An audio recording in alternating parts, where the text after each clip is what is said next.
Hello, I'm Matthew, and in this tutorial we're going to learn how to build a simple sign-up login flow for our users to go into our amazing climate change volunteer platform thing, which I built with you in another tutorial, link in the description, and this tutorial will be building off the back of that one.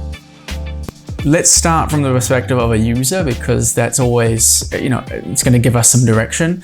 As a user, I'm on this website and I don't know how to sign in. I need a button probably. And we're all used to seeing sign up buttons in the header. And at a later time, we might actually want to put some kind of landing page. So a page that the users see when they very first arrive on the site. And there we can describe what the site does and what you can do with it. And also have a sign up button there. But for now, we'll just put it in this header. So we've actually got this red line header A as our reusable element, as you'll remember. And in the design run through, I actually grouped these two headers together. So actually what I want to do is drag it across so we can have some space for a button, and maybe one more grid across. I'm going to right click and I'm going to go center vertically, because I did take it off where it was centered very briefly there. And I'm going to add a button, and that button is going to be called sign up. And the standard button is actually kind of cruddy. So let's just quickly edit that style. Instead of this purple, we'll make it a red. There we go, that's looking a little bit better. And we'll center that vertically as well. Let's just drag it over to that axis, to that grid point, center vertically. Okay, now we have a sign up button, we want to click it, and we want some kind of page pop-up perhaps to prompt the user to input information to sign up. We'll go with pop-up because that's quite conventional, it's quite simple. You can add more complex onboarding yourself. For now, I want to show you how the actual functionality works. So we've got this pop-up container here, which we could drag over the top, and we could say, we'll call it pop-up sign up login. And inside that pop-up, actually first let's just make it a nice even size. So 400, we'll go 600 just so we know we have enough space. Actually, that feels quite big. 600 by 500, let's do that to start with. And as per good practice, let's put a group in there. The group, let's also try and make it relatively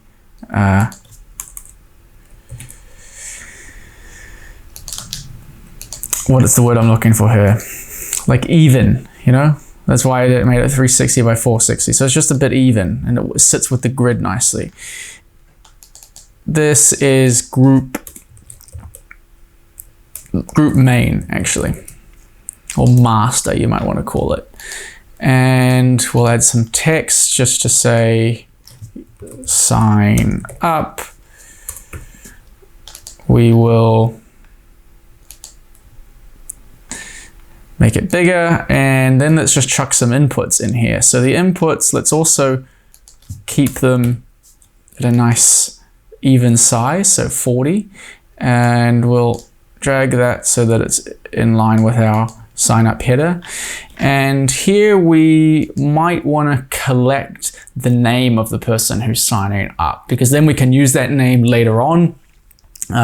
If we're going to have users contact one another, then we want obviously names to be involved. Otherwise, it's just going to be an anonymous Craigslist chaotic arena, which we don't want.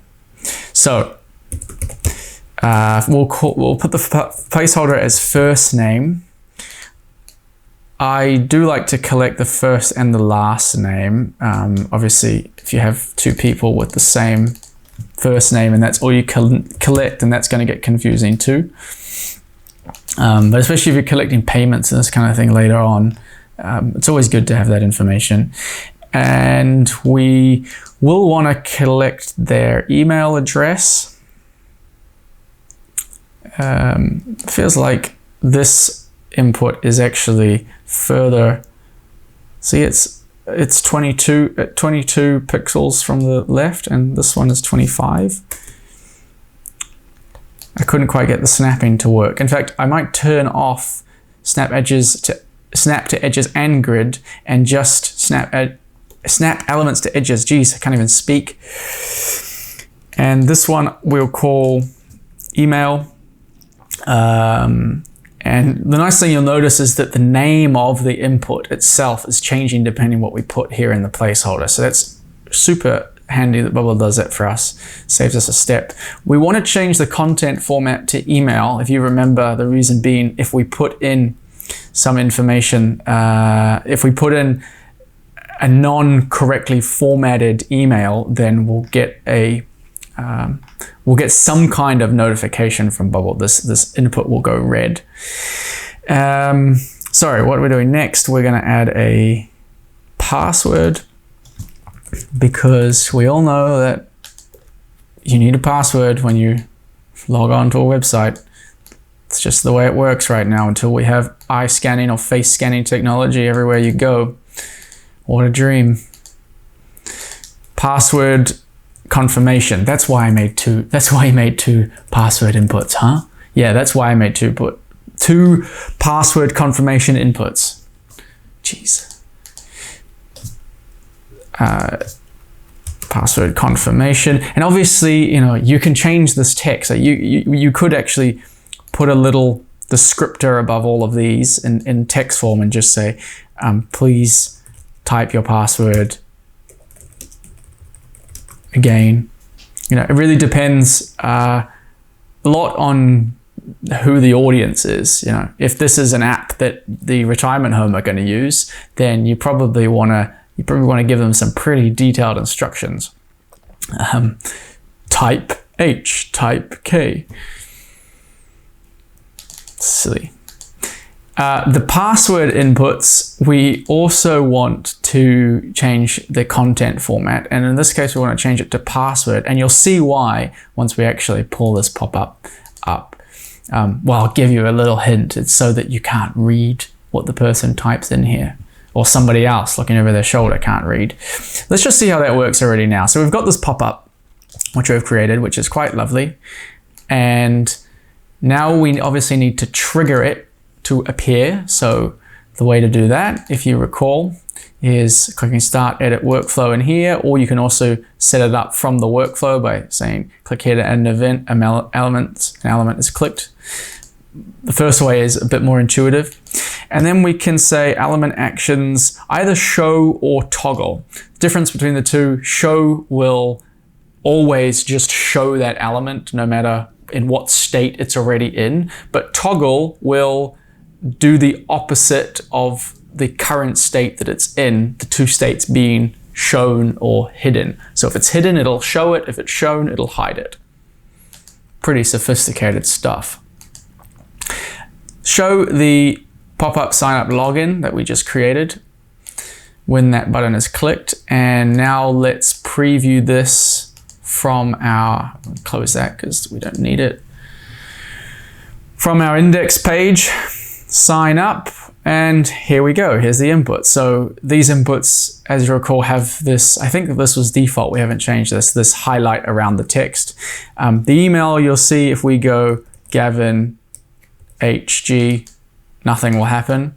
Not only because it's a random thing to type, but also because it's not in the right format. And now you see that goes away. With password, it behaves just like that. So that's pretty handy.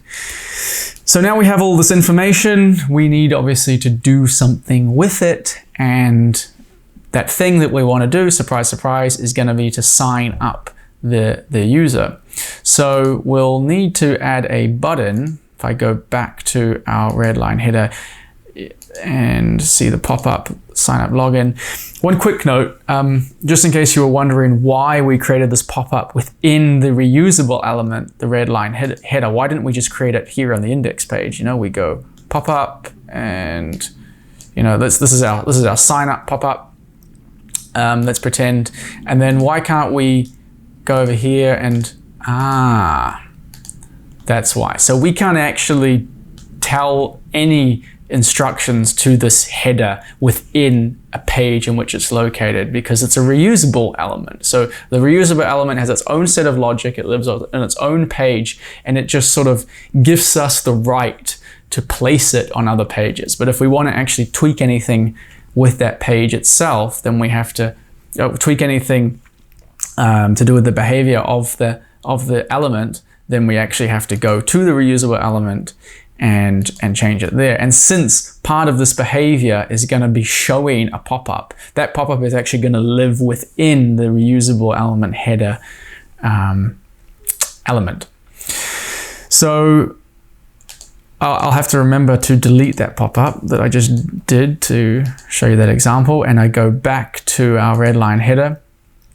And now I'm going to get the pop-up back up, which is I got from the elements tree over here. So it was hidden. I just clicked on it to unhide it, and we'll add a button down here that says, or center it horizontally, that says sign up.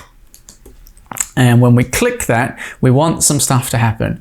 So when a user first arrives on your Bubble website, Bubble will actually save them already in the database as what's called a temporary user, and you won't be able to see that temporary user in the database, but it's just there. And that's part of the way that Bubble handles users by default. So Bubble doesn't really set a lot of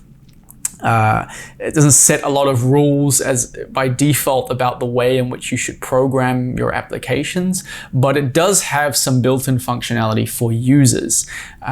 Because I guess users are essentially ubiquitous in websites and web applications these days, you need to have some kind of identity in most web applications that you're using. And so Bubble built in a lot of that functionality from the beginning. So it makes it very easy for us to build a sign up and login flow. So what happens is you have this, you have a user come and Bubble saves that user as a temporary user in the database. But at that point, nothing is happening with that user. So we actually have to explicitly tell Bubble, essentially turn this temporary user into a real user.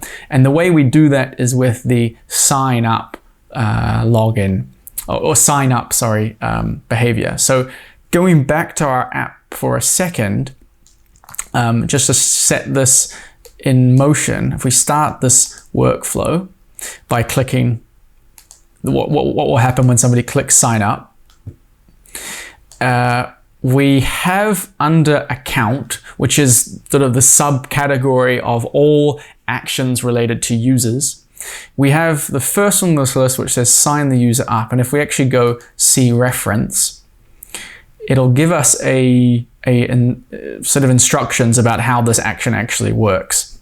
And you can read this yourself in your own time, but essentially what it's telling you is that you need to fill in these fields with the relevant information. So email, surprise, surprise, it's only going to accept an email format, so we can put that in here, emails value. That's the input that we created on the pop-up.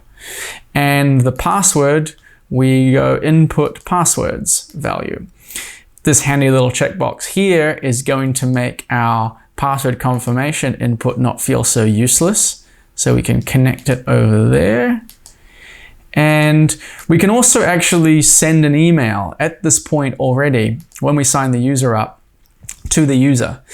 And that email is the equivalent of when you get on most web pages, which says that confirm your email by clicking a link in the email that we send you. And that can be another variable that you have sitting on your user. You know, maybe you want to treat users who have confirmed their emails differently than users who haven't. So that requires that you actually designate a confirmation page. I'll let you play around with that and figure it out on your own. But you'll remember that we of course also had the first and last name fields over here. So this is a point for us to also actually add more data to the user, because the user at the end of the day is just another data type like any other. But you'll notice, and we discussed this briefly in the first video, that when you create a Bubble application, you will already have this user data type sitting there by default. And it has these so-called built-in fields, including the email for the user. And that's again Bubble already laying out this framework or laying out the set of rules to make it easy for us app developers to be able to deal with users later on. So you can't actually delete that user, but what we can do is add new fields so that user can have various fields just like any other data type. And we can treat it just like any other data type. It just has these extra special properties that are kind of baked into the Bubble system. So we can create a new field here and call it first name and make that a text one. And we can also create one for last name, but I'll do it over here just to remind you of the other way of doing this. I've got my first name, which I'm going to connect to input first name's value. And I can also create the last name input directly from this menu here. So I don't have to go back to the data tab. I can do it right here. Last name, text. And of course, we'll connect that to input last name's value. And we're away. So I will just add another action here so that we know when the user has been signed up. And that could be toggle pop-up to hide the pop-up, but I could also do hide. I'll do toggle just because it's Monday. Hide the pop-up. And let's test this out now. So I've got my Bubble application over here. I'm gonna click sign up. And let's go Bobby Frankenstein, which is the name that just came to me right now. Don't ask me why. Bobby@mail.com. Password, I'm not telling. I didn't actually write I'm not telling because it's only 3 characters. Just to see exactly how this works, let's jump in step by step. Sign up is clicked, yep. Sign the user up, that's exactly what I want to happen, yep. That's the email, that's the, oh no, you saw my password. Bobby Frankenstein, very good. Note about passwords real quick is that's not actually stored as a data type in your Bubble application. You'll see that the user does not have a password field. Now, I'm not sure exactly how passwords are managed here, but it's not something that you can ever have access to. It is, I believe, encrypted within the data architecture or the data content all related to your app, but nobody can have access to it except your users using the information that they the only information that they themselves have, which is their email or the access to their email to be able to reset it, or a previous password, this kind of stuff. And then we're going to toggle the pop-up sign up login. No, I don't want to save that. And the pop-up hid itself. And if I go to my data tab, all users, Bobby Frankenstein is our very first user. We should send him a gift basket. Well done, Bobby.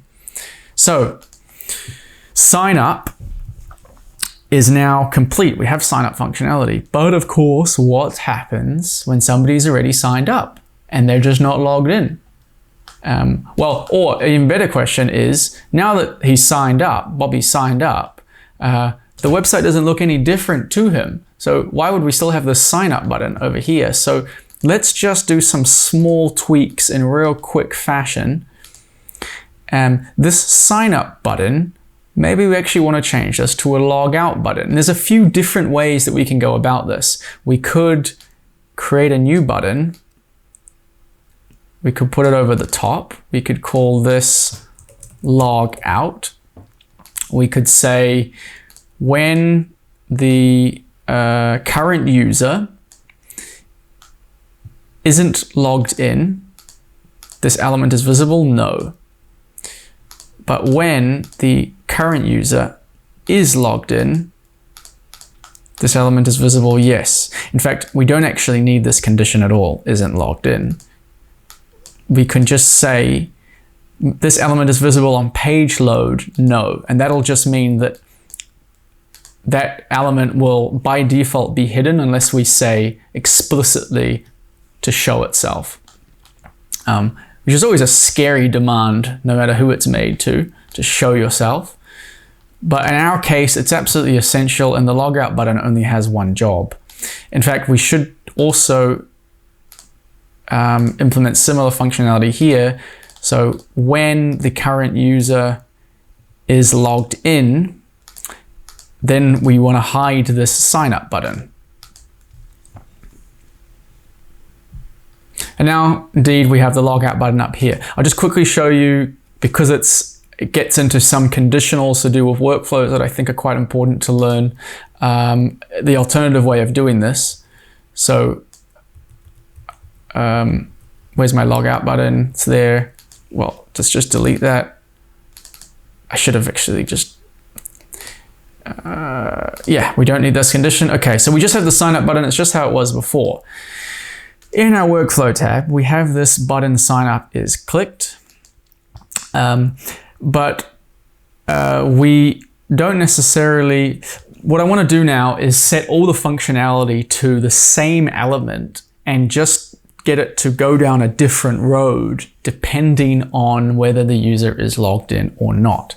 So in fact, sorry to divert you there, I'll go back to the button and I'm going to add a condition that says when the current user is logged in, then I actually want to change the text of this button to be log out. And you'll see that going back in the Bubble application, that actually does exactly the same thing as having an extra button. The difference here being that that button is still the same from a workflow point of view. If we click that, it's going to want to sign us up. Actually, if we click it now, it's going to show the toggle, the sign up login pop-up, which is kind of useless. Like, I wanted to log out. Don't show me this fucking pop-up. Excuse me. Jesus, these websites and their user management systems. We're going to make a much more less frustrating one, much more less. So we have to change that workflow functionality. We don't want that pop-up to show. So this is where conditions on workflows come in. You know, if you've probably heard of if this, then do that, these kind of conditions, that's exactly what we're going to create now in Bubble. So if the button sign up is clicked, we want to tell it to do that only when a certain condition is met. So that only when condition, we can say, is only when the current user isn't logged in. Yep.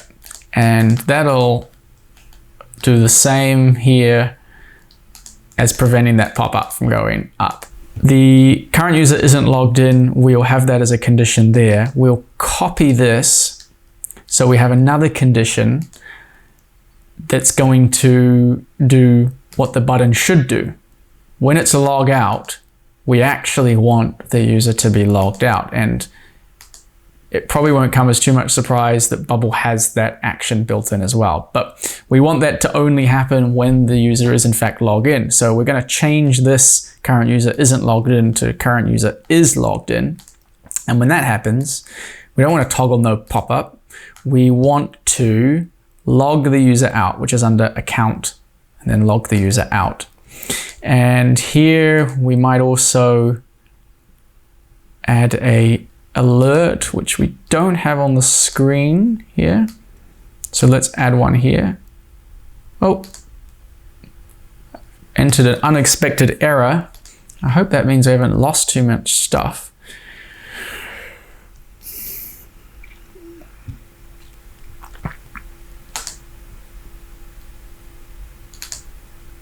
Okay, we have it exactly as it should be. we're just missing our alert. So let's drag it over here. And it's a warning alert. That's okay. Position the alert at the top. Yes. In fact, let's get it outside of the group. And we don't even need to change this edit me function. We might want to use this alert for multiple purposes. So let's just leave this edit me as it is. In fact, we can delete it just to be safe. And then we can come over here and go element actions, alert, show message. And we can click this, change the alert message. And here we can type the message that will appear in the alert. So you have been logged out.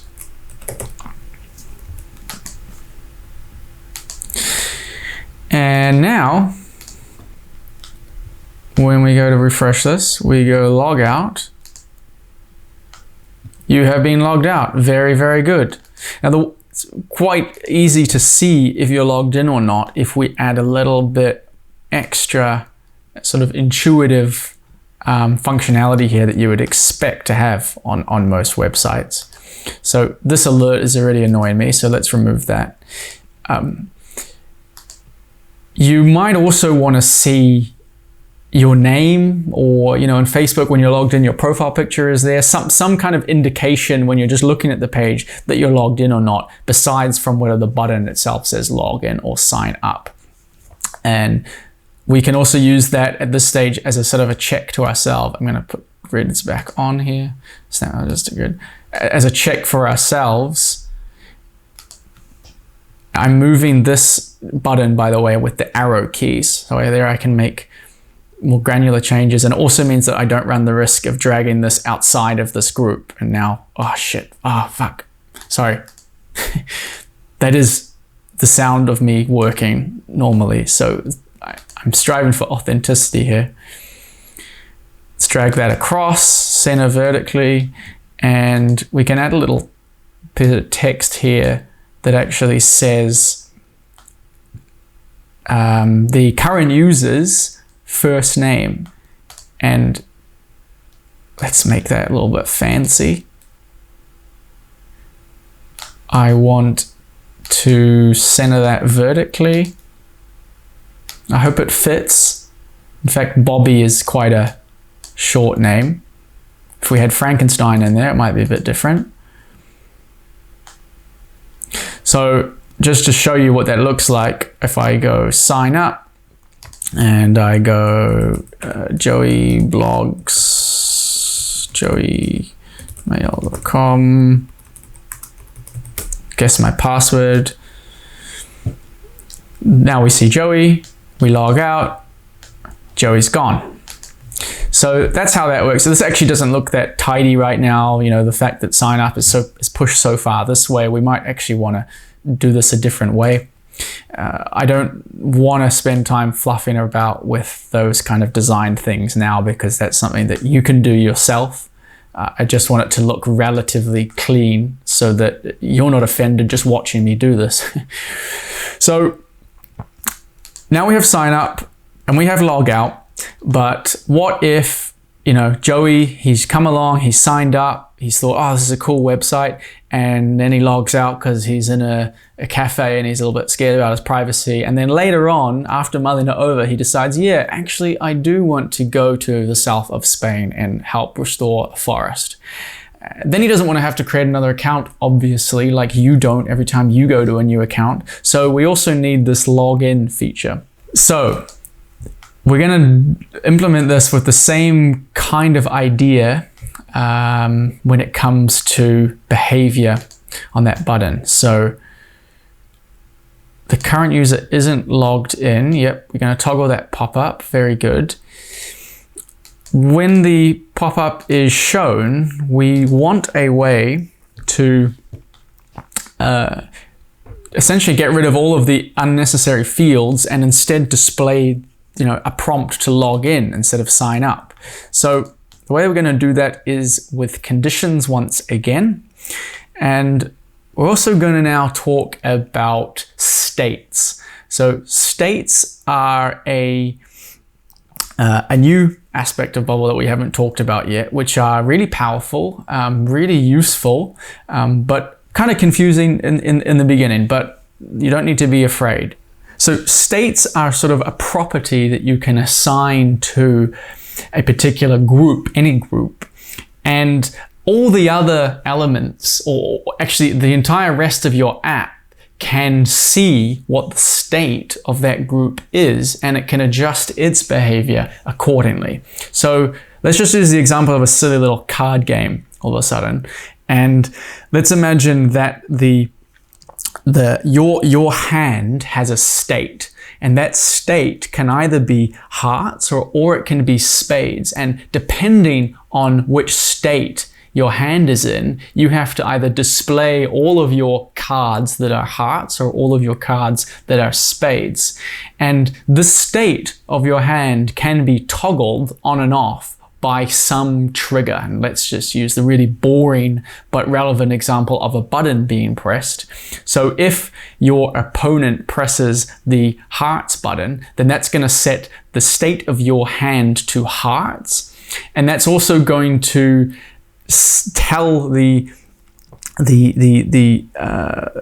hand to display all of the cards that are hearts. It's going to display only some information and not other information. And that's sort of like a rule that when the state of your hand is hearts, then display this information. And conversely, when your opponent clicks the button spades, and that's going to switch the state of your hand, and you're going to show all of the cards that are spades. And we can do the same thing, just replacing the idea of showing hearts or showing spades with showing the input and relevant information for a user to sign up and all of the relevant information for a user to log in. So let's jump back into our app and see how that works in practice. So our hand needs to be a group, and we already have this group main and all of these elements inside of it. All of these elements inside of it can be grouped again, I would say. And this can be sort of all of our hearts, so to speak. So this can be group sign up. And this group main then is where the states are going to live. So states you can actually deal with this element inspector tab, and you can click over here and say add a new custom state, and I want to call that custom state mode, and the state type is the type of data that you're going to assign to the state. So it could be just a Boolean, it could be just a yes, no, it could be a number, it could be anything, and you would use them, and you would use different one of these in different use cases. You know, maybe you want the state of part of your app to show some information, and that depends on whether a date is between two certain other dates. You know, like you can imagine that you have a state that says like is Christmas time, and you have that from, you know, the 15th till the 25th of December. That state is then active. So in our case, text is fine, and we don't actually need to assign it any values now. It's just sort of sitting there. That's this mode is the equivalent of hand in the example that we had. What we instead now want is a trigger, and I'm going to extend the pop-up for a minute. A trigger to actually switch it from sign up to log in. So I will add a little bit of text down here that says, if you already have an account, then, and then we're going to cut it short because we're mean and we interrupt people and we don't hold grudges. And we'll include another button, then log out. And that we don't want that to be so red because it just confuses us. It conflicts with the sign up button. So we actually want it to be something like a no background button. Yeah, that's a lot more subtle. And in fact, just to let it blend in a little bit, we'll get rid of the capital L, bring it a little bit closer, and maybe we'll even just make it quite unique. We won't make it this red, we'll make it this purple. We'll put a little after it. And now this is what we want to trigger the changing of the hand, so to speak.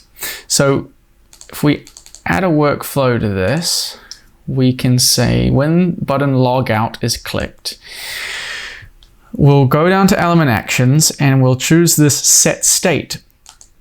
Now we can down here select any element we want. We can even say group sign up, and we can create a new custom state here. That's what we already did though in group main. So we'll select group main, and under custom state is indeed mode, what we created before. And we want the value to be log in.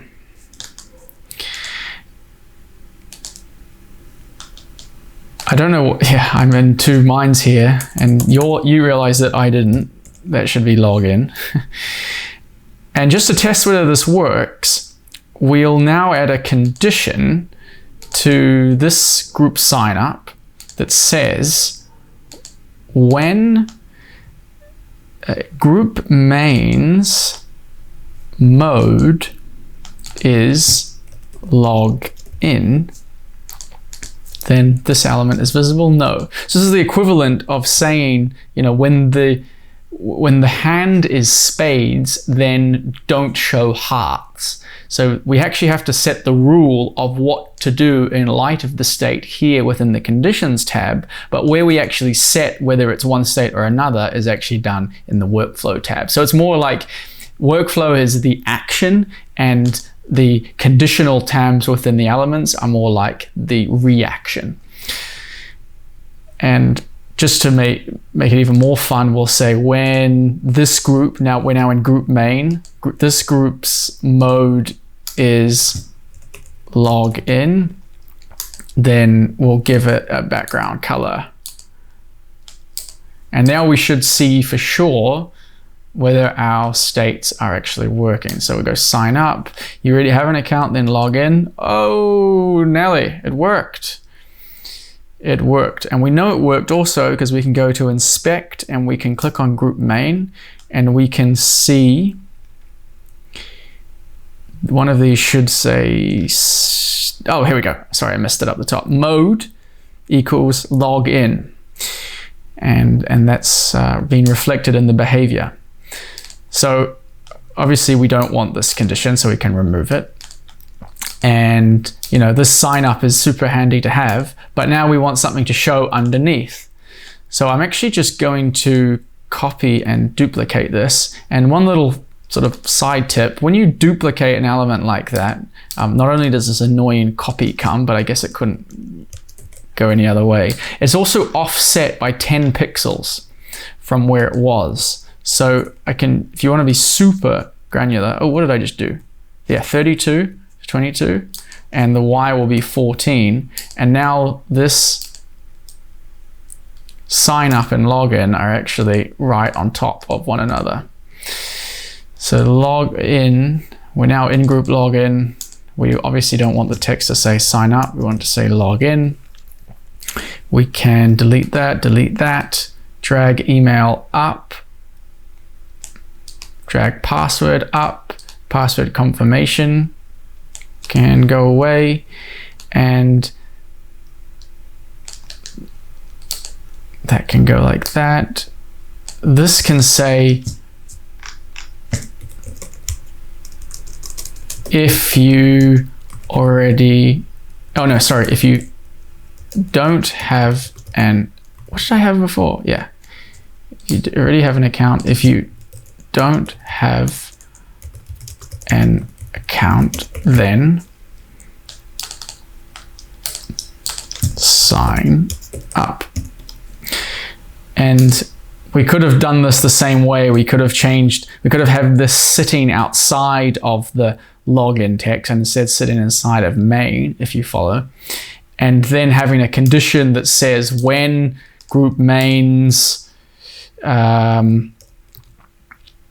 group mains mode is log in, then we can say that, change this text to say, if you already have an account, then we can do it that way, but it's actually more work. So we'll leave it as it is. Sign up. And we can make this smaller. We have group sign up, group login. The last thing that we need to do is we need to trigger this to set the state back to sign up. So group main. Oh, we've got two group mains. We've got two group mains. Group main header. Oh, that is dangerous. Very dangerous. So we've done it okay. We didn't get them mixed up, but see, there's a danger in naming elements exactly the same thing. So I had two group mains. So sign up, set state of group main, set the mode to be sign up, and we preview this. I deliberately missed a step here. Let's see if, oh, that doesn't look very good. And that's because I missed a crucial step, which was I set the action, but I didn't set the reaction of the login group to be hidden when the mode of group main is sign up. You only say when it's log in, then show it. Yeah, cool, sure. But what about when it's sign up? So I can copy this. And I can say is sign up. Then this element is visible. No, when it's log in, then we want it to be visible. When it's sign up, we don't want it to be visible. Okay, very good. See, working with states is a little bit tricky because you've really got to tie all these different ends together. You've got to remember that for every actual action, there is an equal and opposite reaction. Still getting a bit of trouble here. And we can maybe see why if we go group login. We can see group mains mode is login. Yeah, then is no. So that's not met, so it's not showing. And then groups mode is sign up is also no. And now we realize the problem, because this group main doesn't actually have a default mode. We see that we could have actually set it here, but we didn't. So let's do that now. Sign up. And that should fix the problem. Sign up. Okay, now it's gone. And if I click down here, log in, then in fact we get to the login page. If I click back to sign up, in fact it does work. So you can see that that's setting it to log in. And yeah, you already know all this, but I'm surprised because I set it to sign up. Yeah, and that's showing the sign up pop-up, which has the condition. Right, so the sign up isn't, we're not actually telling the group sign up explicitly that when the mode is sign up, then show yourself. We're just saying when the group's mode is log in, then don't show yourself. So essentially any time that the mode is not log in, that group's gonna show itself, it's gonna appear. So we don't actually need to hard code this condition when it's sign up, then show yourself again. Perhaps in the future, if we had more modes, this would become a problem. For now, it's not. So let's not worry about it. We're just adding more code essentially in the background by creating new rules. So let's ignore that. Next thing is to have this login functionality, which is quite simple. The sign up, we want to say login. I thought I already did this. this sign up button, we want to say login. And if we start and edit this workflow, then we can go to account, log the user in, and we just connect those input input forms, sorry. Only issue is you see that we've got 1, 2 for emails and also 2 for passwords, and that's quite confusing. We just saw we had that problem with main header. So let's fix that now by saying input email login, input password login, and to be super explicit, we'll also do it within the sign up.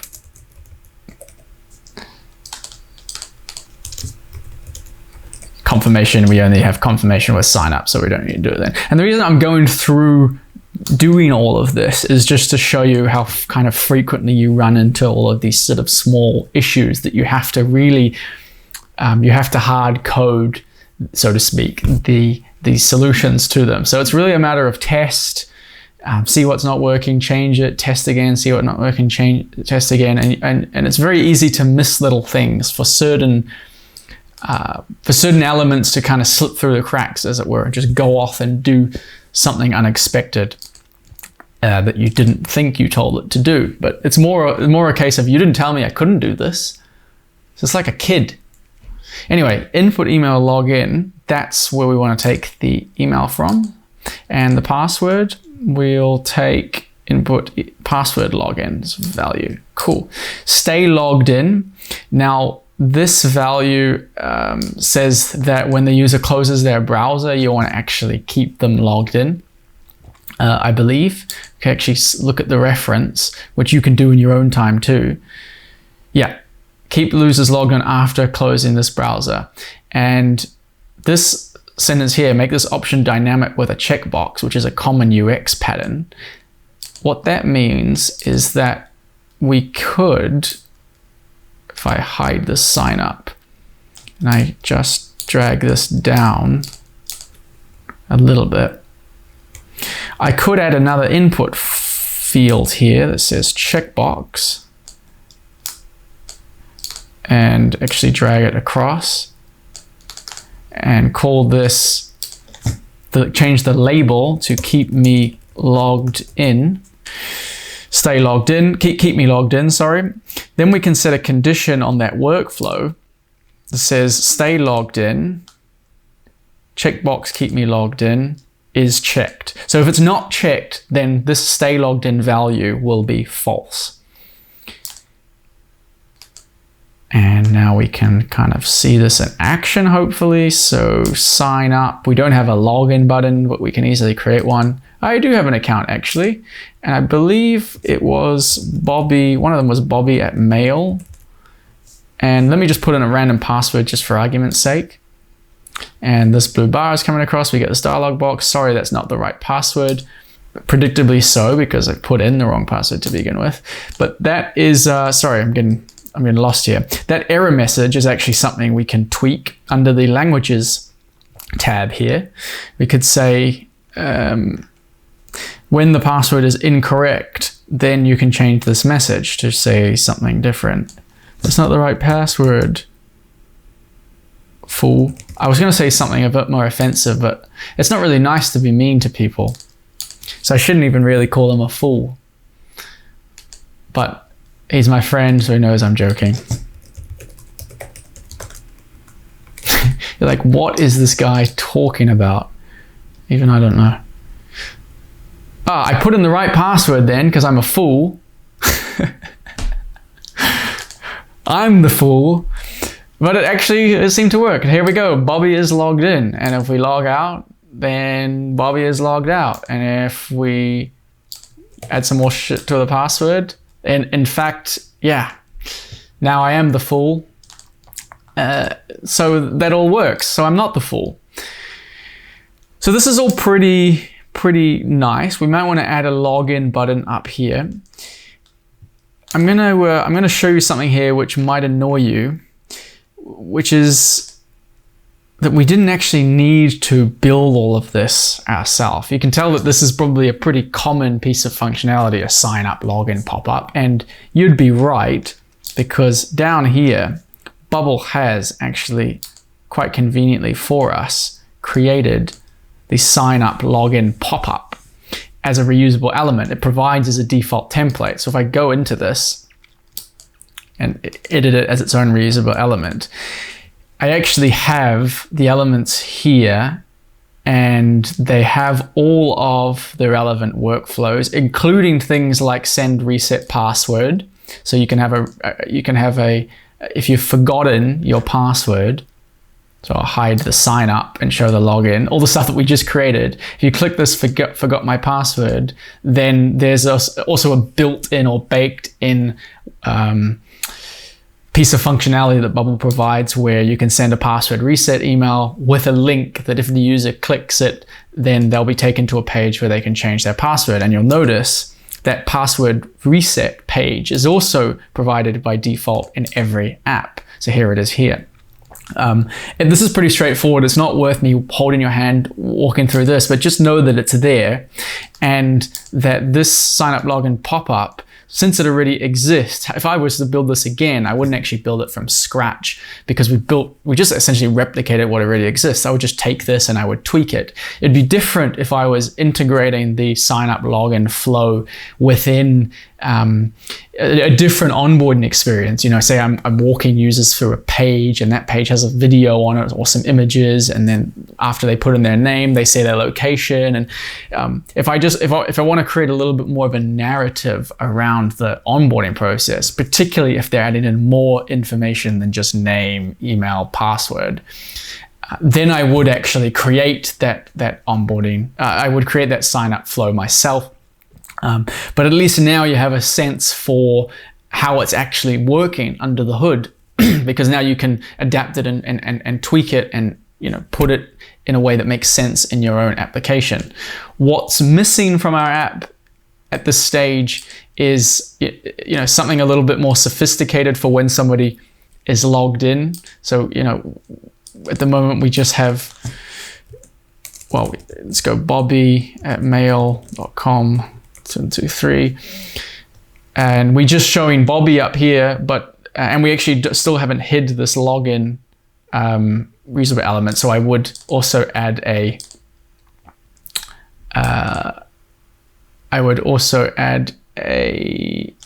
after login is clicked, then hide the element, or toggle the pop-up sign up login, and then it would work. But yeah, having this Bobby up here isn't the greatest user experience. Maybe Bobby actually wants to change some pieces of information about himself.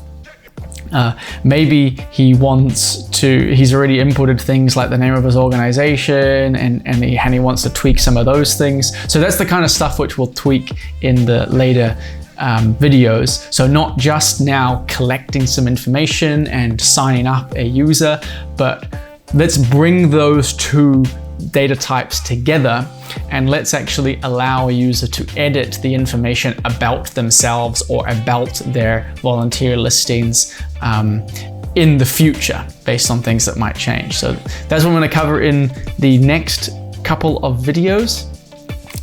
Until then, hope this helps. Sayonara and stuff.